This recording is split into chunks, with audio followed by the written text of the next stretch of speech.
Got a few in the waiting room already. Oh, good. And some note takers. Are you good with note takers just to check before we let everyone in? Yeah, that's all good. Okay. Are we happy to admit everyone? Yep. Hi, everyone. Everyone's just jumping on now.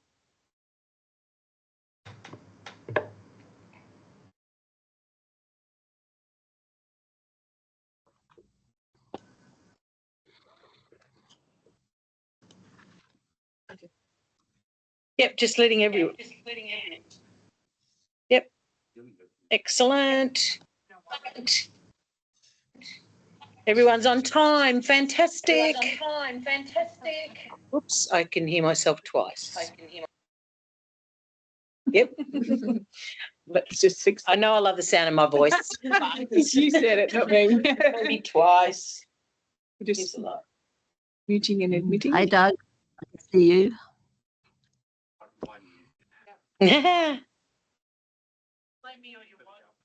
All right. Hi, Crystal. What was that? Doug was saying hi. Oh, I was on mute before. Yeah. That was me. I'm muting. Oh, yes, Hi, Crystal. him too. Hi, Tim. I can see you too. Awesome. Hi, Doug. Okay. All right. Well, let's get started. Everybody's on. Yep. So welcome. Thank you so much for coming on to this is our second mentoring webinar for the year. And today we're going to listen to Crystal Petzer talk about the franchisee and the franchisor relationship, which will be very, very interesting for all of us. So today we're going to do a Q&A between Crystal and I. We're also adding Lisa in today as well as a franchisee, asking some questions too. So during this chat, I would love, if you want to ask a question, please feel free to take yourself off mute and just ask. Crystal's happy with that. Other than that, type. If you don't want to talk, just type your question in and Lisa will call your question out from the feed. So without further ado, today we're going to hear from Crystal Petzer. 30 years in franchising. Can you imagine that? She is a franchisee currently of Caltex, Hire a Hubby, and also the Alternative Board. All members, of the FCA, we're proud to say. And she's going to share some real-life lessons on successful franchise relationships. So I think we'll all find it very interesting. Of course, today's going to be recorded and you'll have the opportunity to have another listen or share with your peers at work as well. So on to the first question. All right, let's go. Just to clarify, I'm not part of Caltex anymore, just Hire a Hubby and the Alternative Board. Yep. Excellent. And we did used to have the franchise with Caltex, though. Yes. So, Crystal, what initially attracted you to each franchise industry? Yes, a good question there. So I think initially Caltex, when we were initially with the Caltex franchise, it was really all about, the established brand and predictable, I guess, customer flow and profits and stuff that sort of came in. And it was also something that my family had been in, so I felt very familiar with the service station convenience stores. Hire a Hubby, definitely what attracted us that was Jim at the time when we got out of the Caltex stores. He was looking for a new franchise. But what we loved about the Hire a Hubby one is that, people just don't have the old man shed at the back of the house anymore as much, and people aren't as handy as what they used to be. So we kind of knew that was always going to be a good thing. And Jim loves working with his hands as well. And then the Alternative Board sort of allowed me to use my sort of coaching passion, and it was how you interact with people as well. So that's what sort of attracted me to that franchise industry. Right. Yeah. Well, with a hubby like Jim, maybe you should have chosen a different franchise. So how did you get into all three? So if I go back to the Caltex one, which was the first franchise, that was my dad, when we'd emigrated here, he had been part of the oil industry back in South Africa. And so he got a Amico service station in DY, which I sort of helped him in running the Avis car rental. I had a big Avis car rental. And then he got into a BP, and then eventually got into Caltex in North Ryde, which is a really big service station there. And then I was just helping him, on the tills and in the back and everything. And then basically I'd moved to Manly then, and the Caltex one came up in Manly. They were actually going to shut it down because it wasn't doing that well.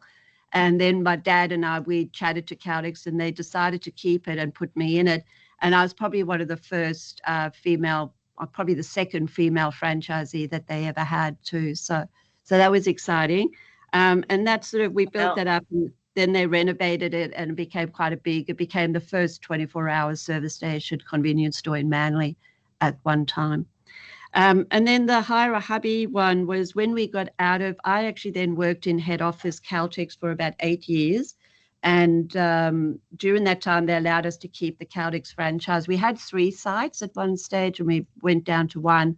I moved into the head office, and then Jim managed the service station in Manly. And they allowed us to keep it until the end of the franchise agreement when we left. And then, of course, Jim didn't know what to do. So we were looking around for franchises or just some sort of job, but he knew he wanted to work with his hands. So we sort of was looking out for one, and Jim went to, heard one of the Hire a Hubby things on the radio. I think in the day they used to advertise on the radios for their franchise. Okay. Jim went to the meeting. Yeah, I think it was Parramatta or something. And I think Brendan had, a couple of franchisees on the stage with him and stuff. And Jim went down there and chatted to them, and Jim said, yep, this sounded really good for him. And but one of the, I think it was Manuel at the time, said to Jim, you've got great business skills, but you don't really have any skills, because Jim wasn't all that handy at that stage either. So so Jim went off, but one of the franchisees who had the Manly franchise went up to Jim and said to him, well, why don't you come work for me? So he ended up working for Dave Cook in Manly for about, I don't know, just over a year. And then a franchise came up in Narrabeen for Hire a Hubby. And so I think Dave Cook had the idea that he was going to buy it and put Jim in there as a manager. And Jim came home and said, what do you think? And I said, no way, we'll buy it, So we ended up buying that Narrabeen franchise, in a roundabout way. And then I helped Jim. I was working as in Caltex, and by then I'd left Caltex and was a product manager. And I then was, Jim started, and that franchise started going really, really well. And so I ended up taking 1 day off from the work and said, I'll only work 3 days a week or whatever, and then helped him in the franchise. And then it sort of came down to me only working 1 day a week for the company. And they go, I remember Russell, my boss, said, hey, Crystal, I think it's time for you to go now. So you need to go work in that franchise. So I ended up helping Jim at the back office and setting things up because it was getting quite busy. And I also at that time set up Office Shed, which was an tradie admin business. And eventually I had 9 girls working for me and 2 bookkeepers. And we used to help a lot of the Hire a Hubby franchisees with their admin as well. It was a relatively new idea. And I don't think many people had outsourced admin at that time either. So it was relatively quite new for the time. And then I sold that, and then I came across, I loved all the coaching that I'd done in the Office Shed days, and I came across the alternative board through the franchise show, I think it was, or the council. I think you had a list of all the different franchises that were members for you guys. Franchise Expo, yep. Yeah, and that's where I met Doug, and I think I rang Doug up, and Doug turned and said, I happen to be in your area tomorrow. So he popped in, and we had a chat, and then that's how I got the alternative board franchise as well. Excellent. Oh, well, you dropped a couple of good names there. Very good. So talk to us about some challenges. What sort of challenges did you face? I think, well, in each franchise, you kind of have different challenges as a franchisee, don't you? So for the Caltex one, it was very much around, you don't make a lot of big margins. They're all little margins in retail stores like that. I think the fuel, we were only making like 2 cents a litre. I don't even know what you do nowadays. But so your stores had to make a lot of money out of them. And so you needed to make sure that all your everything was stocked up, your planograms were done right, Volume, your pricing was right, because your margins were little, So it was really the challenge for us in that store was about maintaining margin and keeping the stores really working well. And each category had to work itself. And then collectively you made money out of that. There wasn't that much money out of the fuel. It was a bit, but it wasn't a lot. But then the Hubby presented different challenges as well. When we took it over, I think we only used to use MyOb and I think a diary back then. There wasn't that was 15 years ago. So we didn't have all the modern softwares that we have now. And I don't even think Xero was around then as a online accounting system. So the challenges were really getting information out to your staff, scheduling and being in touch of all the different moving parts of different jobs. So it's so very different to the service station, but so much easier because you only had one category that you were dealing with as well. And then the challenge with the alternative board is all about building trust and credibility because people are buying you and what you offer. Mm. Yeah. Okay, well, yeah, 3 very different challenges. Thank you for that. And so, yeah, how did you sort of go about overcoming them? I think with the Caltex one, it was, I think the margins in that, it was really a lot about training your staff up and having good processes in, especially when you're dealing with fresh food as well, which was a fairly new thing when we first went into that franchise. And also just, meeting up with other franchise owners, franchisee owners as well, sort of helped you, how do they run their stores? What are they doing? Best practice and all that sort of stuff. And you take it back to yours. Hire a Hubby was really about adapting and I guess when we got the new job management system, I think the original Salesforce, it was quite a game changer initially.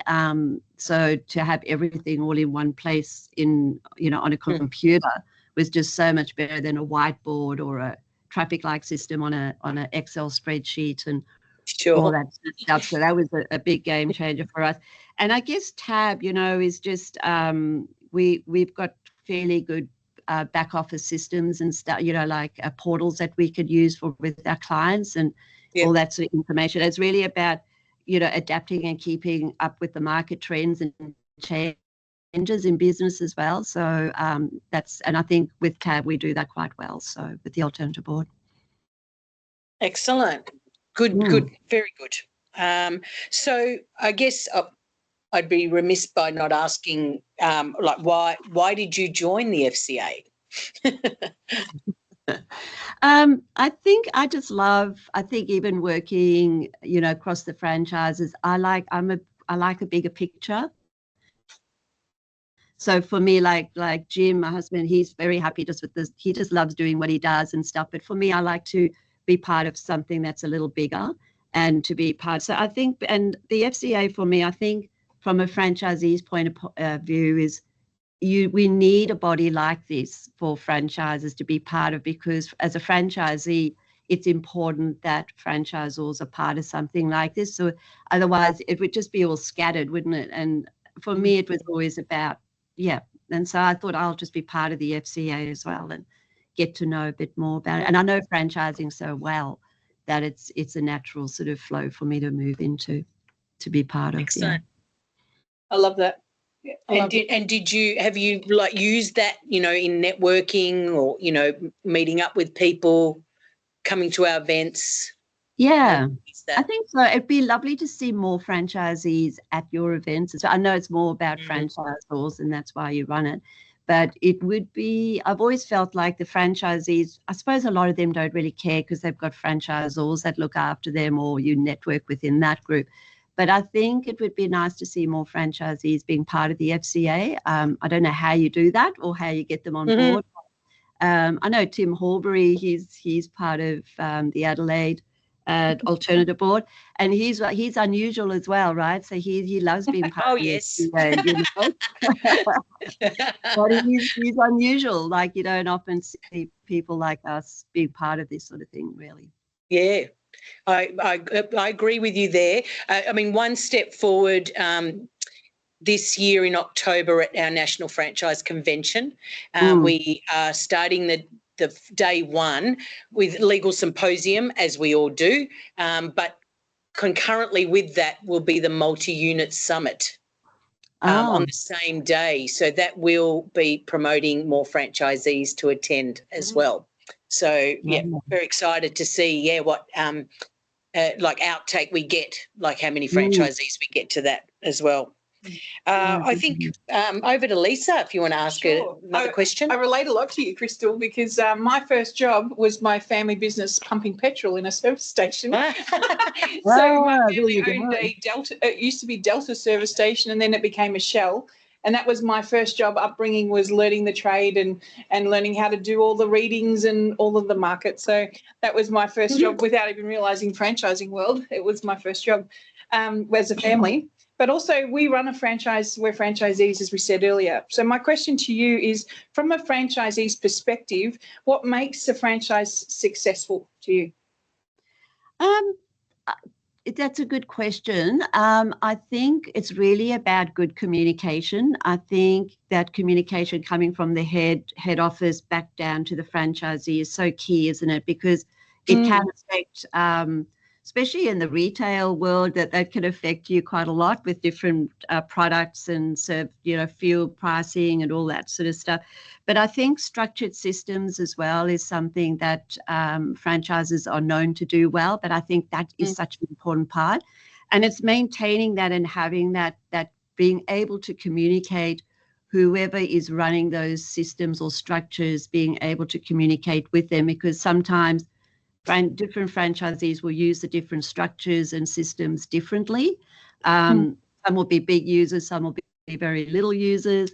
But the big users, we need to have access to people in the head office that we could talk to, so we could get more out of those systems, so to speak. I think would be really good. Prospecting and finding new clients also needs to be very robust for a franchise as well, because that's why people are buying it. Like if you're in a store, obviously customers are coming to you, so you're relying on the big brand for them to come to you and pricing and that. But I think in where you're more mobile and everything, it's how you get those clients and how that brand interacts with people, with those clients is really important. And I think from a franchisor's point of view is really making sure that your franchise brand is well known and gets put out there a lot, so that it can really help you, especially in your local area markets as well. It's important for us to have that. Yeah. I can see Jan's just put up her hand and might have a question for us. Would you like to unmute yourself, Jan, and ask the question? Is that unmuted? Yeah. Yes, you are. Yes. Yeah. Well done. Excellent. Yeah, I was just really interested, Crystal, in what you think makes a good franchisor, and what should prospective franchisees be looking for when they're thinking about buying a franchise? I think the franchisor, it depends how big the franchise is. Like you know, if you're like joining like Caltex, I don't think Caltex does franchises anymore, but if you were to be part of a bigger one, you're not going to meet everybody in there. But I think it's that communication, isn't it? Being able to, you got to like the people that are in the franchise as well, that you're dealing with. And I think that from a franchisee's point of view is if you like the person that introduces you to the franchise, or your first contact with those people in the franchise, that makes a huge impression on you as well. And then, you know, people, you know, that old saying, they like, know and trust you as a person, and so they'll buy from you, right? So it's that old adage as well. So I think it's important that whoever's representing the brand is the right person to represent the brand to new franchisees. Yeah. Good question, Jan. Yep. Great question. Any other questions while we're going? No? All right. So I guess the next question, what should franchisors focus on for the franchisee success? Like there's a little bit of overlap there, but yeah, what should they focus on in order? I think their franchisees? I think a lot of franchises are probably pretty good at this, but I think that hands-on training accessible support is really important in the early days with franchising. Also, just having a place where franchisees can go and visit the franchisor, or depending what state you're in, or knowing that there's something there is important. The things that I think a lot of franchisees get a lot of enjoyment out of is the conferences and the get-togethers, and that where you get together with other franchisees. I think that's really important because that's where the networking happens, and people often buy into franchises because they don't want to be out there on their own. So I think making sure that they're not out there on their own is important. The things that really helped, focus on franchise, I guess in Hubby, they do a great job with their conferences. It also depends on the size of the franchise as well, to how well or not well they can do that. And the other thing is that with the alternative board, what I really like from a franchisor point of view is that they are also based in the US. And so they aren't just a national company, they are an international company. And I really love that we've got access to US, UK if we wanted, South Africa, India, they're all over. But we actually can get so much more information and the latest trends and changes, because the US is often ahead of us a little bit in that area. So we can often pick up on the latest things that are coming our way from there as well. But it really is just about franchisee success is really helping them, making sure they get the most out of the franchise systems, understanding where their gaps are, and to help them say, if you're not good at sales help them get better at sales. If they're not good at their marketing, help them get better at their marketing. But it's really about the processes and the systems are there, but it's how well we get to learn and use them, and how good we are at interpreting that as well. And I think good franchises do a good job at that. Mm-hmm. You just spoke about some conferences, which obviously face-to-face, you said the hands-on training, that's what, franchisees are looking for. Can you give us a highlight, something that you learned, or something that wowed you at a conference? Oh, at a conference? That you always remember. There's so many. I would say that one of the best ones was Caltex, obviously, as well, because they were quite bigger, but often you would go overseas a lot, and that was always a lot of fun, I guess. But also the local ones are really good as well. And I think Hubby took us to, I know we're going to Adelaide this year, but the Gold Coast, and then you get to see some great places and stuff like that. But they always have something new, a new trend or something like that, which is often quite good. And I know the Hubby ones, our Northern Beaches, we've got 11 franchisees on the Northern Beaches in Hubby, and all the guys used to dress up in pink suits every time we went to a conference. So whenever the gala dinner came, they'd all be dressed in pink suits to represent the brand, and sort of for us to look different as well. So it was good. Yep. Good fun. Excellent. We have another question from Jan. Off you go. Hi, Jan. Thank you. Sorry. What should a franchisee do to get the most out of their franchisor, particularly who's really focused on driving franchisee success? Because I know quite a few of my franchisor clients still struggle with their whole participation and engagement, and it's like, we've got this really good stuff, why don't they get it? So how's that from the franchisee's point of view? I've seen this across all the different franchises, how some just do really well and others don't do as well. And I think part of it is the understanding of why they need to use that particular system or process or whatever it is. And maybe it's just in the way that it's been delivered to them, or they can't see the value of that in their world right now. So maybe it's either their experience or their understanding of it, or I don't know. It's just sometimes you just go, I wonder why they don't. But I think often some franchisees come in with not as much business skills potentially, or they might be very trade orientated but not very business orientated, so they don't see the value of that It's just what they think is right for them. So I guess it's from a franchisor's point of view, it's going to help them to help those franchisees see it, but you may have to try it in different ways of presenting it so that they understand it and see the value on it. And other franchisees doing well that they respect and know is another great way of getting franchisees to participate and to try it. I remember we were very reluctant initially because we'd set up this in Hubby.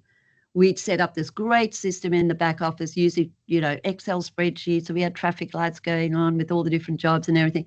And they brought in this new Salesforce system, and we were like going, oh God, let them try it first after Caltex. Let them try. Everybody try it first, and we'll come in after all the problems are sorted out. But we went to this one franchisee who really wasn't that great on his paperwork, and he was raving about it. And I just went, oh, that's interesting. Why is he talking about this? So we went round to his house and he showed us, and he was using this new system, and then he had 2 big garbage bags next to his desk. And I said, oh, what are they for?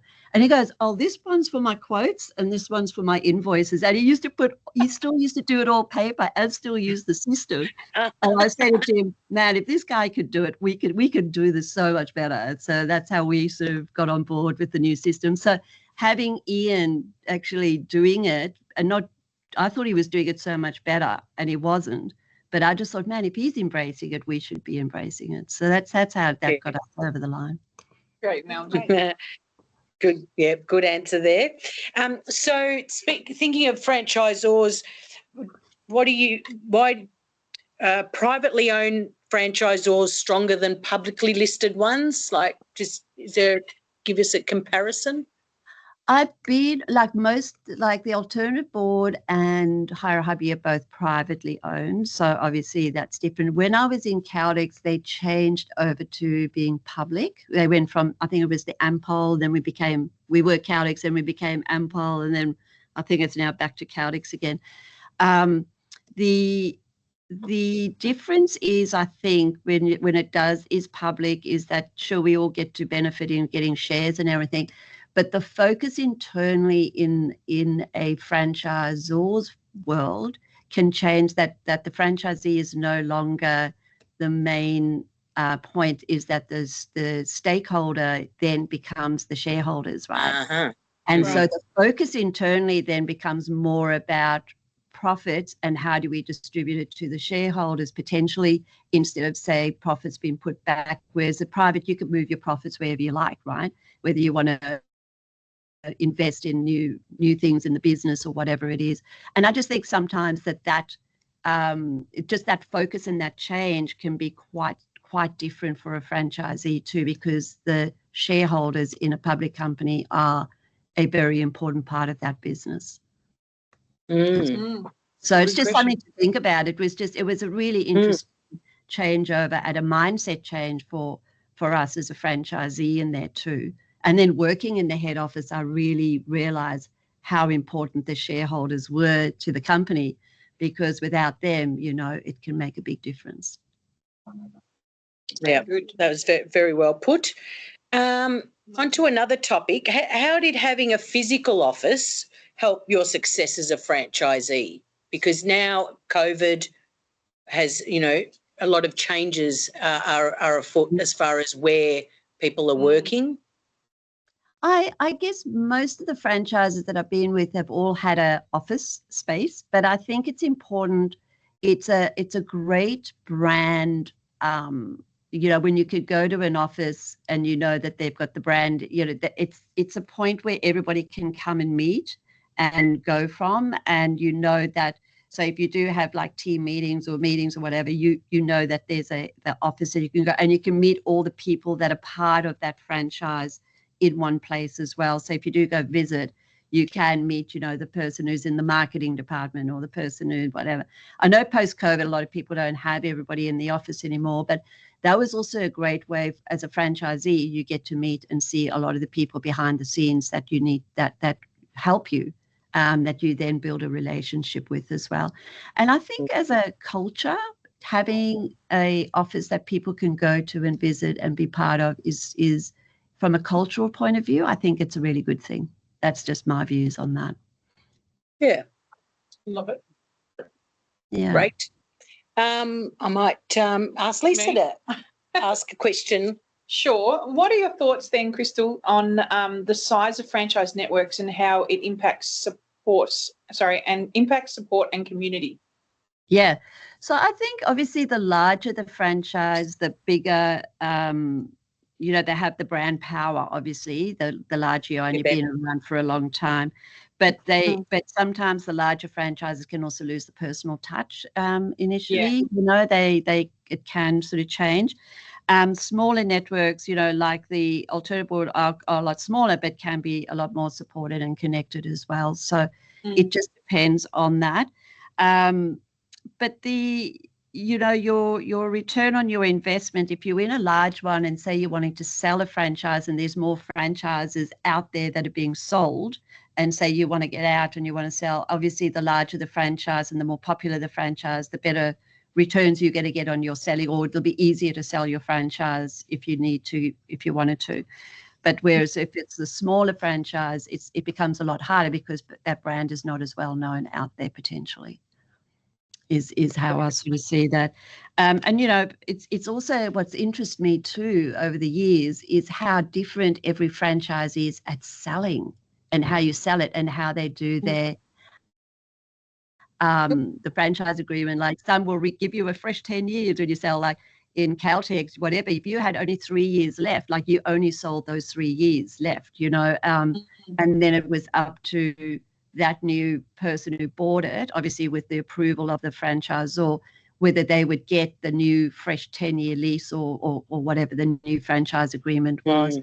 So it's it's always interested me how different each of the franchises are in their selling process. I always thought it would be all the same, but it's so different and so varied that it's always surprises me that is how different it is to sell to get out of the franchise. Yes. You want to do the next one? Yes. So what are your tips then for franchisors when it comes to nurturing the top performing 20%, franchisees?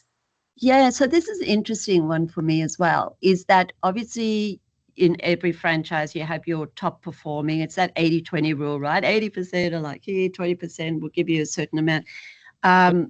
It's interesting how it's hard for a franchisor to keep on top of their top performing franchisees, especially if you're quite big.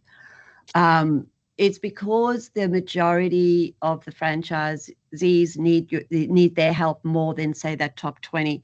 But what interests me too there is that you need to be aware, because sometimes they can be getting burnt out or they need fresh information or what stimulates them to stay in the brand or stay passionate about the brand.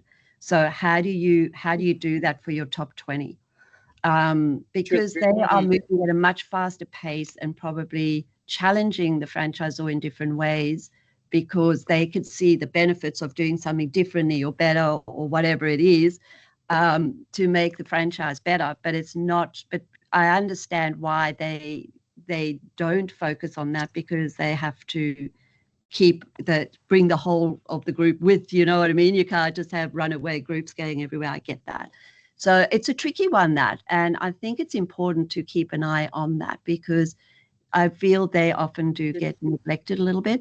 I know Hubby this year has brought in a what they call a ESG, which is, I've forgotten the name, Enterprise Support Group, but that's for their top performing franchisees only. Brendan did that quite a few years ago when we first started the franchise, and he's re-brought it back. And that's really, really great, because then you then being part of who are the best in the industry, like in your franchise. And then there's so many things that everybody does a little differently that you can then benchmark yourself or forgo, oh, that's a great idea, we should do that. Whereas if you never get that opportunity, you could feel a lot more isolated as well. It's a really good point. I really like that. Yep, that's a great point. No one does it well, by the way. No one does that well. I've never seen it done well yet. So, yeah. Make or Yeah, break, there's all really. different ways to do it. That's for sure. I know when I was at Fernwood, we used to produce what we called a bug report. So all of our clubs had a bug name. So it was the caterpillar and the butterfly, and so we never really knew what actual clubs they were. However, they were all benchmarked against each other. Floor space, number of members, revenue, operating, profits, etc. But it also had the top 20%. Yes. In the first 20. So that was a great way to say, okay, well, they're similar to us. We've got similar space, similar number of members, etc. So it's always good to benchmark, and the franchisor needs to promote it, I guess. Yeah. Is a good.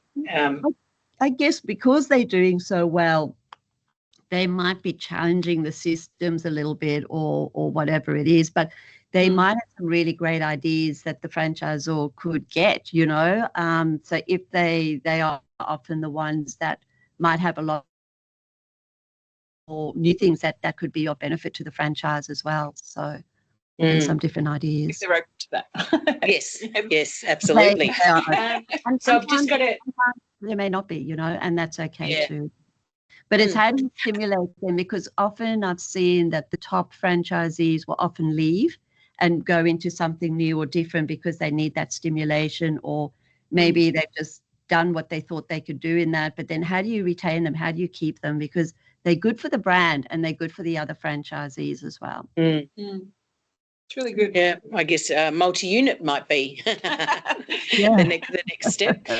We've just got a question here from Tim. How do you utilise your FCA membership?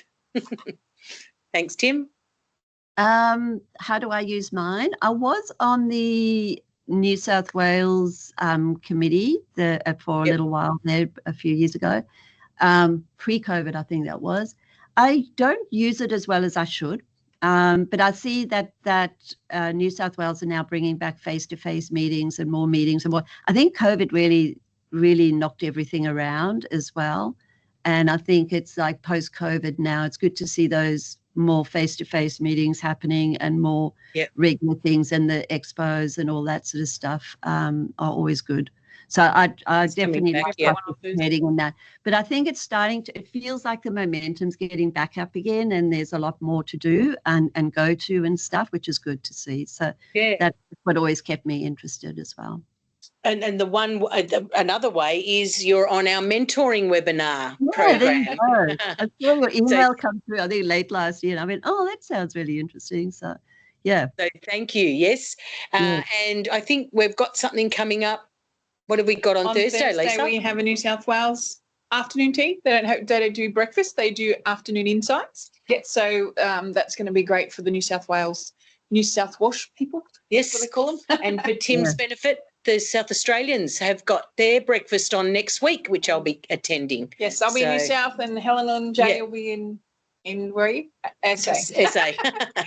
Excellent. All right. Yeah. Good one. So on to another question. Let's go back onto that 20% that top performing. Go for it. Another way to encourage them to participate in some of the more strategic conversations that you might be having in your franchise as well could be another way to help interested. And also, you can leverage their ideas and their strengths as to what they're doing in their franchise. And also, like you said, like that multi-site sort of thing is something that could interest some, but maybe not all. And also, I think protecting the standards a lot is something that also needs to happen, because it's the standards of the brand that give the brand the good name often as well, right? And so it's like the top performers can often get frustrated if the brands and everything are not sort of maintained and kept, really well and that sort of stuff. So the reinforcement of what's not working, people are sort of violating the brand, they should be pulled up on that, because I think it's the brand altogether that keeps the franchises really good. Absolutely. Yeah, valid point there. So I thought I might ask a general umbrella question. What makes a good franchisor, since you've been involved in a few of them? I think for me, I think it goes back to that communication. So having good relationships with the head office is really important to me. And being able to talk to them and having access to people is really, really important.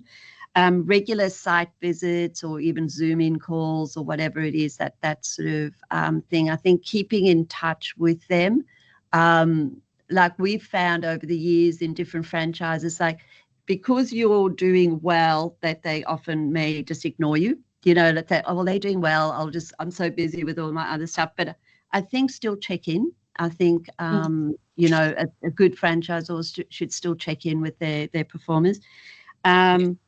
Obviously, for some people, recognition of all of that sort of stuff also pays off.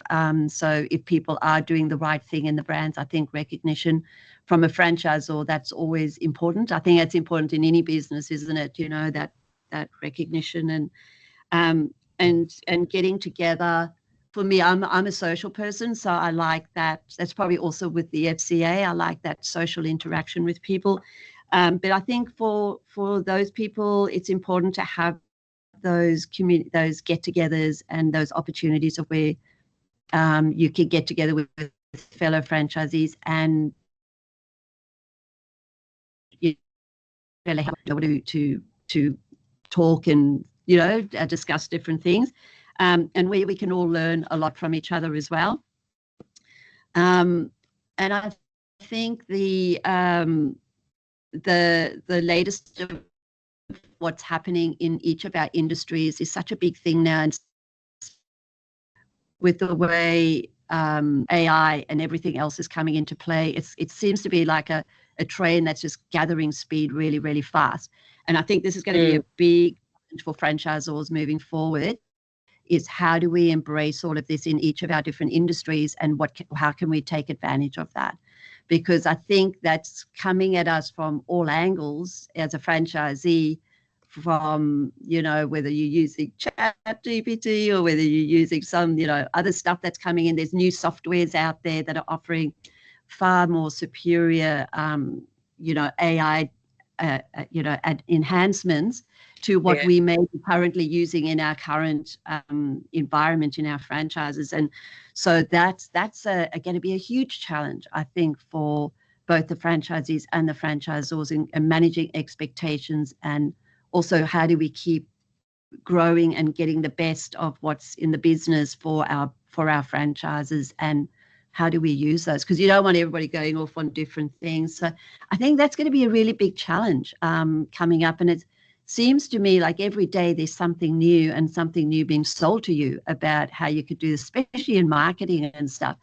We all need to be keeping on top of that, because we're going to get left behind such a fast. If the franchisor is not up to speed on a lot of this new stuff that's coming, we could all be left behind as a brand. And that's going to be very frustrating to a franchisee if that, you know, if the franchise doesn't embrace some of that stuff for whatever reasons. I've got no real examples of any of that, but I'm just seeing it around me, and because I coach business, I'm seeing it in these businesses, and how much they embracing it, and how much, you know, it can really change how they do things, especially in marketing now. It's ridiculous how good the marketing AI stuff is, and how you can get in front of people and stuff like that. So it's going to be a challenge, and I think that's something that's going to have to be on the headlight soon, you know, and I don't know how we manage that, to be honest, and the resources are probably going to have to go in behind that as well, and how do you train everybody up in all of it.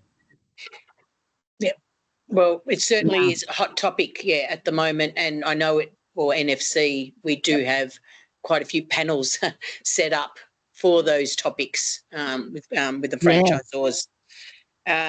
So my last question's about success.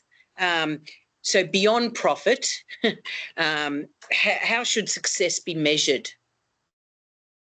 Okay, so obviously profit is a big part of why we're all in business. I mean, that's something that we all have to be part of, and that.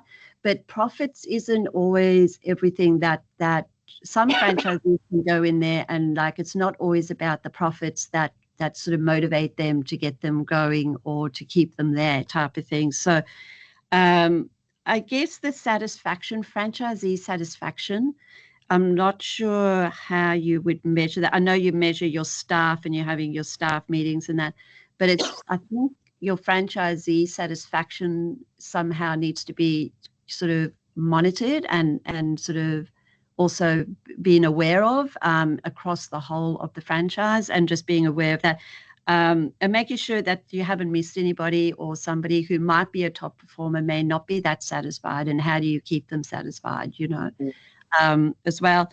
Brand, the success for franchisees, I guess brand reputation in the community is how well is that franchisee representing your brand in the community. Because if you're part of a franchise where there's a lot of you in one area, then it's really important that everybody represents that brand properly. Otherwise, if you see not representing the brand properly and you are, it's frustrating, do you know? So I think that can also, the success should be on how everybody's communicating that brand. Customer loyalty and retention, I think, is something, especially in the service industries. Just say there's a franchisee out there that doesn't do good customer service or doesn't have good customer retention, the damage that does to brands as well can be quite huge. And that I don't know how you can measure that in franchisees, but it's kind of almost the intangible. What do they do with your brand outside of the obvious? You know, what is happening there? Because that really affects all of us as franchisees and franchisors. And obviously the longevity and referral rates of a franchisee as well. It could be something that could also be measured. So, you know, how many franchisees could be a great source of referrals to a franchisor to sell more franchises. So if you've got a very happy franchisee, they'd probably be out there spruiking your brand. True. But how do you measure that, and how do you encourage that? And I don't know that anybody has done that extremely well either, because they could find you franchisees, you know, because they're always talking to people, and if they love the brand and they're very satisfied with what they have, they would be a great source of referrals. And I don't know that that's captured well everywhere, to be honest. Yeah, and I think that's, if there's any other questions, I don't know if there is. Yes, I think if we got a question. There's a question in the chat. I'll just bring that up to you. My computer will refresh. How important do you think it is for franchisees to get help beyond the franchisor? For example, you talked about TAB, coaching, that sort of thing. Yeah, I think I know that franchisors, their system should capture everything, but I'm not sure that their system captures everything. So there's a lot of franchisees out there that could well do, and I think a lot of them do get help, like with coaching, or, you know, they might do something else to get help with, or financial, you know, help and understanding things better. But I think I think there can be, I think that's a really important question, and how do you do that? But I think it is important. I know for you know, when franchisees come into it, sometimes they just don't even know what they need to know. And they come in and just even, you mentioned, like, you might have a tradie, for instance, who doesn't have business sense and doesn't know, they're great at what they do in the trade, but maybe they don't have the admin skills. You know, I guess they're the things that they could either go and get training on, or go. It's like when we were in Caldex, I think I think we had a staff of 30, and I was very young too in franchising, and I'd never really worked in corporate, so I didn't really know how the processes and everything worked. So it just come from a very small business background. You know, both my dad and my gran and everybody used to run their own little businesses. But I got a coach, an action coach, all those years ago. I think they were around. And I remember him talking about, you've got to have team meetings and you've got to talk to people and keep notes of that. And I go, what? Why would you do that? I had no idea that was the right thing to do, right? And it made a difference in the business for me. But it was as simple as that. No, I'd never even thought about that. And it was because I'd come from a very unstructured small business background where you just did everything, as you thought, but no one ever said these were the right systems and stuff to do. So having staff meetings, like, it's really important to us just to have staff meetings like once a week or once a fortnight, or, just to keep everybody on the same page. And that helps you retain staff. And that's just one example of where, things can, maybe you just don't realize that they don't know that stuff as a franchise. Exactly. And how do you work that out, So Sure. I come across that a lot, especially in coaching. It's like people, you assume people know that they run really good businesses, but they don't always know everything, or they need help in stuff, and you just sort of pick it up, and you can help them along. Yeah.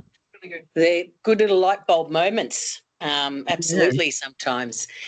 So we've got, another maybe 5 minutes of some questions and answers. Does anyone have a question? Feel free to take yourself off mute and just ask the question, or type it in if you don't want to. I think we've covered a lot today, Crystal. Yeah, thanks. I hope it was useful. So yes. Other questions? Everyone's happy with Crystal's answers?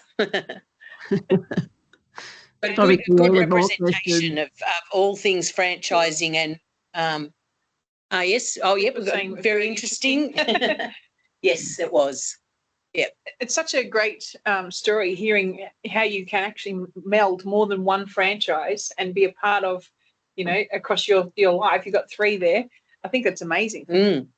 Yeah, it is. It's, kudos. And I think I've always liked franchising in that because I've had very good experiences in franchising. And I think that's why I'm quite a strong advocate for franchising, because it can work really, really well. And, to see people start, like I coach people who are starting their businesses from scratch, right? And just to see how hard it is to get going from scratch and the momentum that it takes, even though in your own franchise, when you buy it, you are starting from scratch and you still got to build it and everything, but you just have that little bit more around you then. And you can see why franchising is so popular, So it is a lot harder and a much more when you're on your own, like you don't have that support around you. It is a much harder journey for that. But I've just been very lucky that I've had very supportive and good franchises to be part of. We're just laughing at the comment. We're not laughing at you at all. No, we're not laughing at you. Laughing at some comments. Maybe in your future you could be a franchisor. Maybe that would be it. No, I wouldn't like to do that. That's a definite no. Yeah, no, that's not my thing. No, I prefer to be on the other side. I have much more fun on the other side than being a franchisor, I think. Yeah, I wouldn't do that if I were you, Crystal. No, that's right. Tim and I ran a session at the alternative board in the US on I wouldn't do that, and that was actually funny, wasn't it, Tim? That's a great. Right, That's a great. I wouldn't do that. Yeah, I wouldn't do that if I was doing. Yeah, it was a good topic. Yeah. Excellent. All right. Well, if no one's got any more questions, I think thank you so much, Crystal, today. Yes.